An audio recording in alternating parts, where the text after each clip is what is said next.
Alright. Here we have what if civilization starts over again. Civilization, at this point in time, has not existed. It's around 4000 BC, and if people have migrated starting from near Egypt and Sudan, all the way across Afro-Eurasia.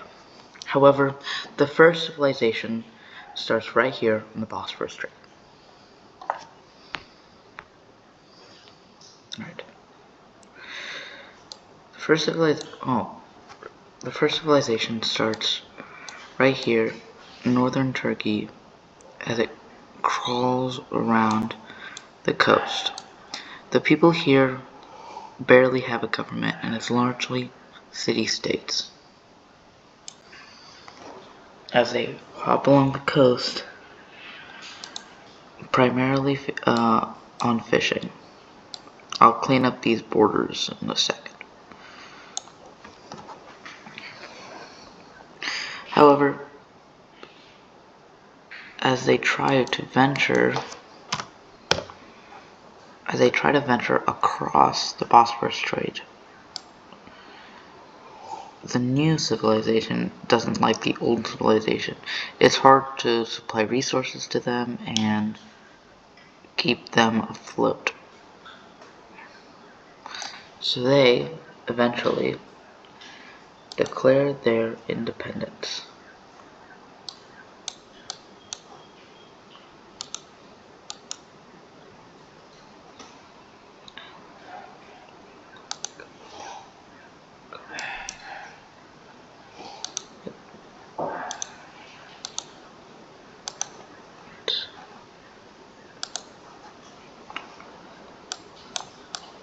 What?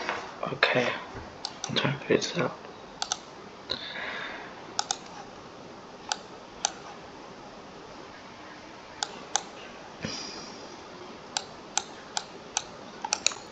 Okay, here we are.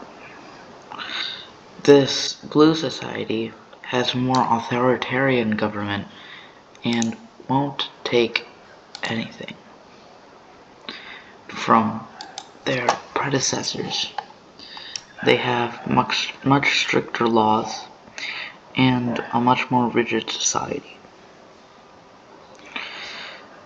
They push the Turks out of Greece very quickly, leaving a couple cities behind, however, which will eventually join Greece.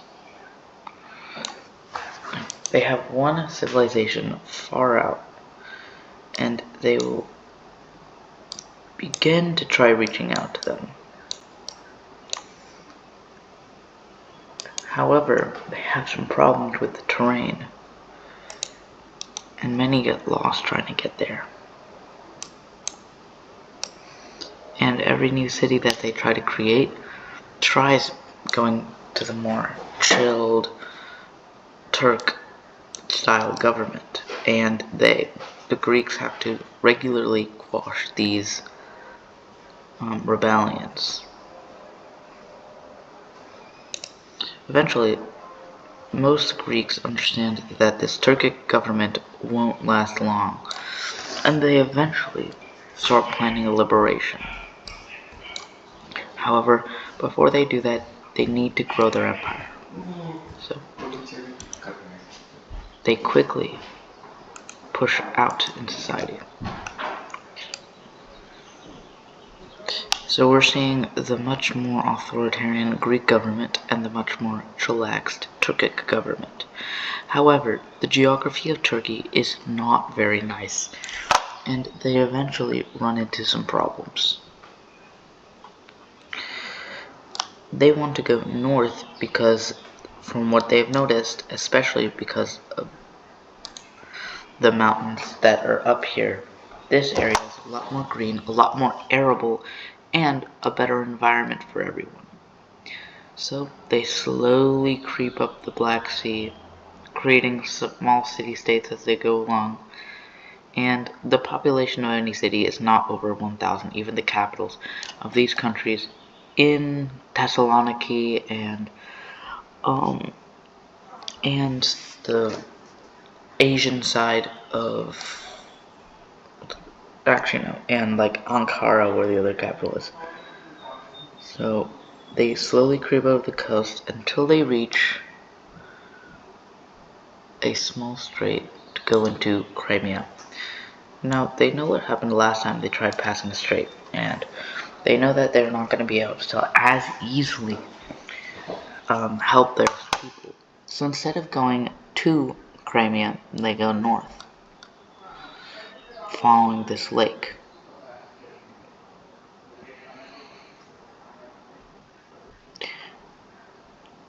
Now, eventually, a third civilization begins in near the Caspian Sea near Baku.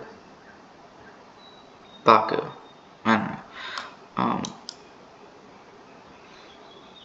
But they quickly start rising and are kind of blocked off by the Caucasus Mountains, which is stunting their growth.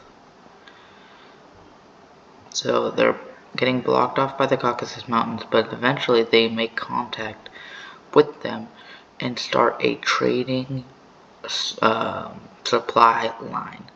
So now these two are trading partners. Turkey has a larger population, so they import the farming food of the lower population Azerbaijani country. And they also have two different religions, as they started in different ways. So these two have the same religion, but this country has a different one. Right. We move back to Greece. Greece has had a lot of problems in its society because it has a very authoritarian government and is trying to quash any rebellion that comes. So in an effort to reduce this, Greece sets out a large investigation group trying to find good arable land to feed its population, to keep them less angry. However, these groups that are going all the way out here eventually reach some problems, those being the Alps here and the cold terrain of the Baltics, as well as the Carpathian Mountains around here.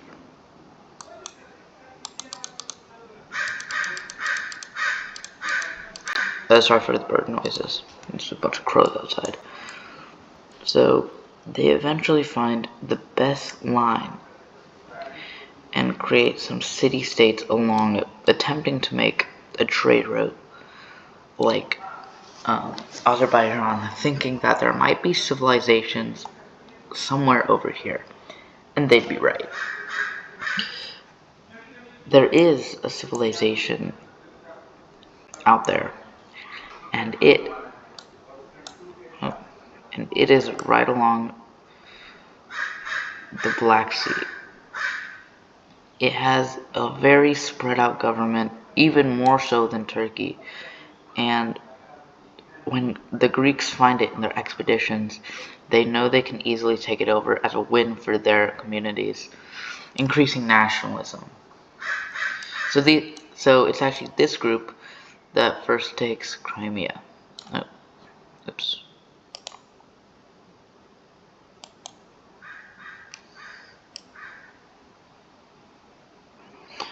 So when they take Crimea, they establish connections with the Turkic country. But so the Greeks have expeditions knowing that they exist, but the Turkic country now has full communication for all of these countries, serving as the middleman for everything, making them extremely rich. And with these riches, they eventually try to liberate the Greeks. Oops.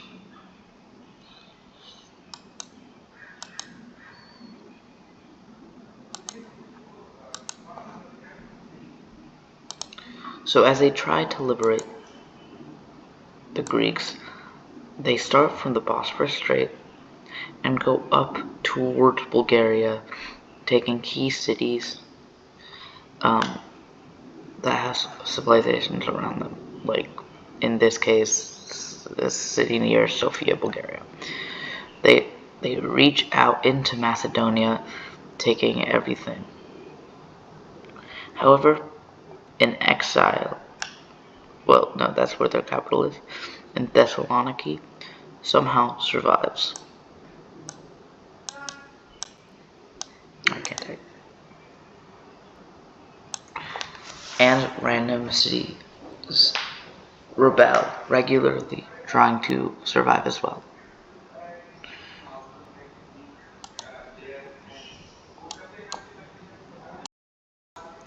Now, with these four countries, we see a third country rising up. And it is in the Baltics. So it starts in Poland.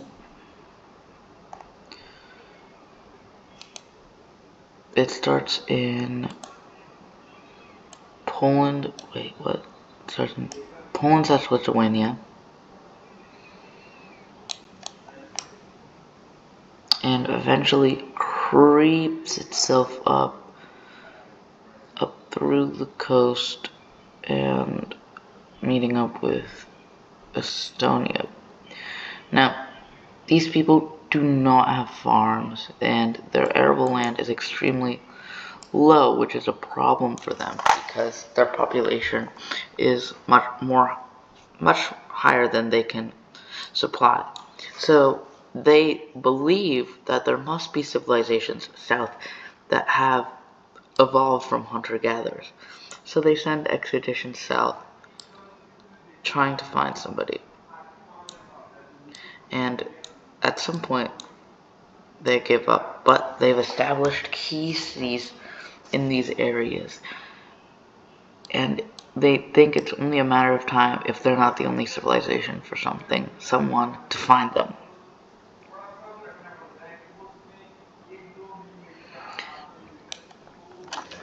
And this will happen in Turkey. As they started to quash some rebellions, they needed more resources, so they looked up north and established a connection. Turkey knows it's quickly becoming the superpower of the world if there's not any in other areas.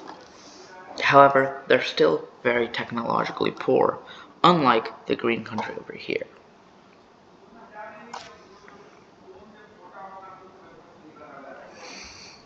Oh, I'm not. The green. Oh.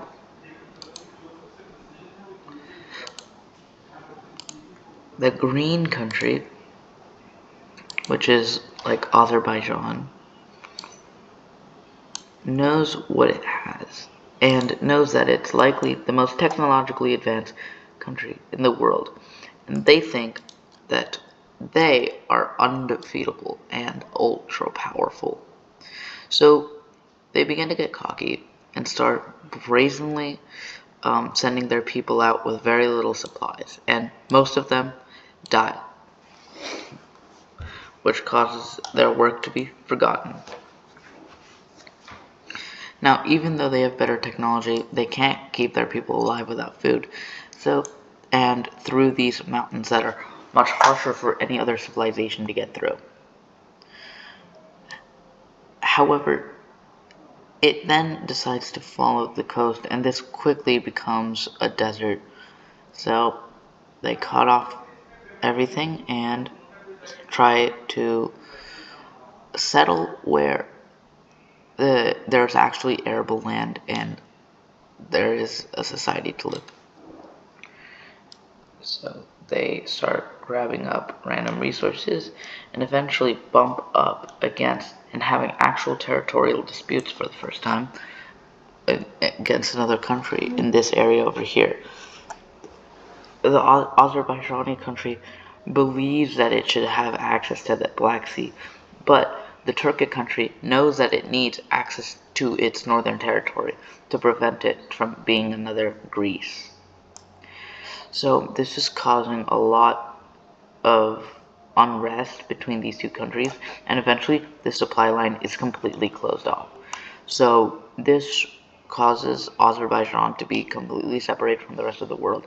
It doesn't even know about other countries. When it trades its stuff to Turkey, it doesn't know that that stuff can be sent to Ukraine or Greece. Well, it doesn't trade with Greece or the Baltic nation. So it doesn't know any of that. So it thinks that if there's one other civilization, there must be another. So it sends out even more expeditions, and eventually it reaches Ukraine. However, the problem is Ukraine also only has access to Turkey. So the Baltic nation doesn't really have access to Azerbaijan still, unless it sells it to Ukraine, which sells it to Turkey, which sells it to the Baltic nations, which is a problem with supply lines and would cost a lot more money than trading it directly. Moving on, another civilization is starting brewing in India. Oops.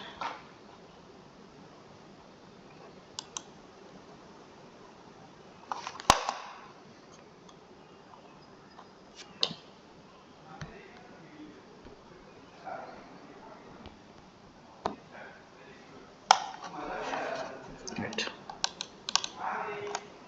Along the coast, it is much more technologically advanced than even the Azerbaijani country, and it has a different religion. However, it's pretty small, and it's not the only. What is happening? It is not the only country in India. So it lays claim to major cities like Cuttack and Bhubaneswar, and it has the Odisha region and parts of Bengal under wraps, having a key route to the Ganges River.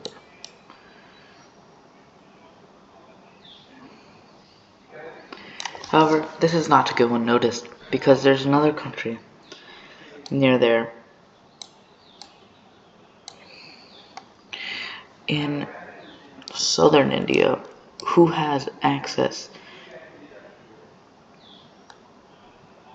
to the blue country. Looks something like this, and it is very massive, but its government is again very small and cannot actually control its vast swaths of land.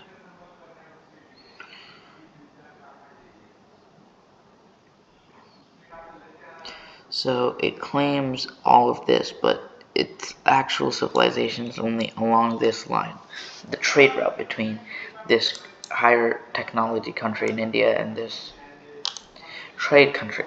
However, this trade country has sent one expedition that has reached all the way to this Azerbaijani country, which means that these two countries know each other exist, and they try to make a key supply line.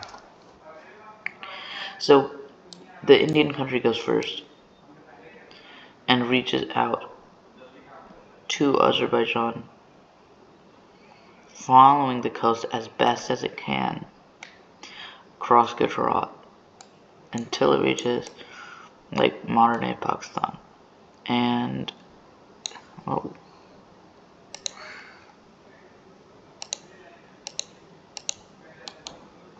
right. Sends out. But this is all it can do as it quickly realizes there's a massive desert there, and it's not going to be able to reach it very easily. So, understandably, um, the Azerbaijani country manages to connect it. However, there are some hunter-gatherer tribes here, and they're quickly learning about how this civilization works a little bit better than hunter-gathering. So they began their own civilization in Iran. However, they quickly realized that life is not very easy to live in Iran, and they quickly run into some problems. They cut off the supply line, which is important because um, India and Azerbaijan had a lot of communication, and a lot of technological growth was happening because of it. And this cutoff is growing to be a major problem that both countries need to take care of.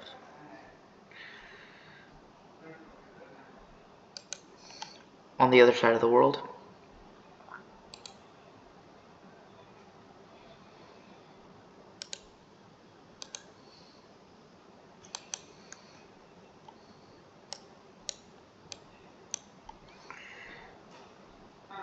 India is growing and rivals that of any other country quickly. What happened?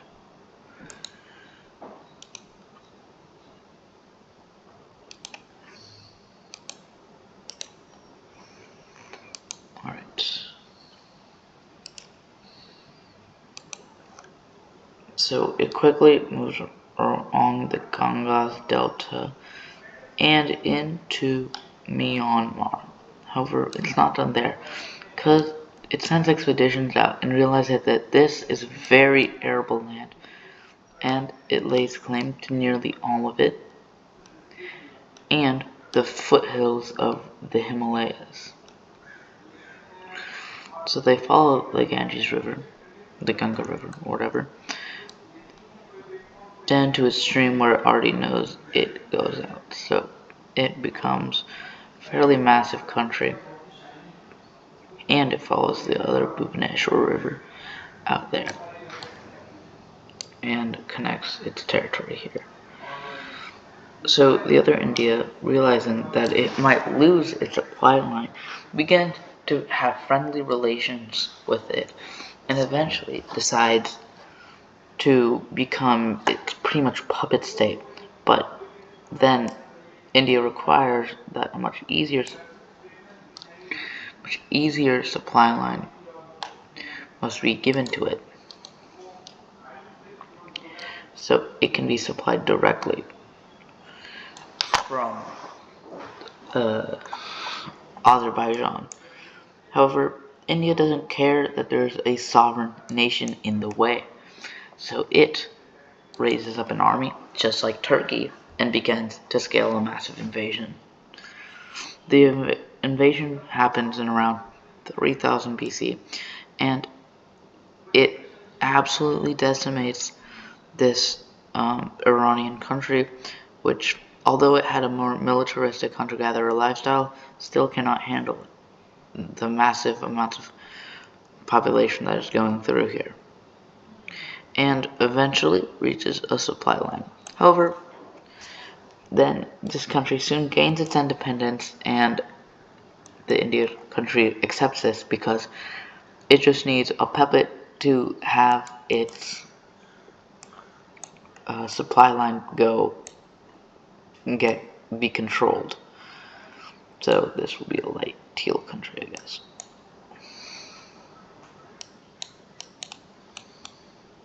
Oh, that looks very similar too. Okay, what about a yellow country? Yes.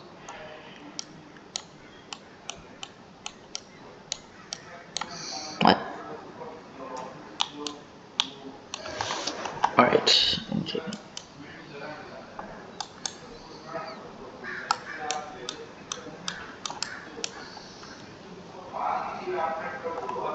Alright. That won't be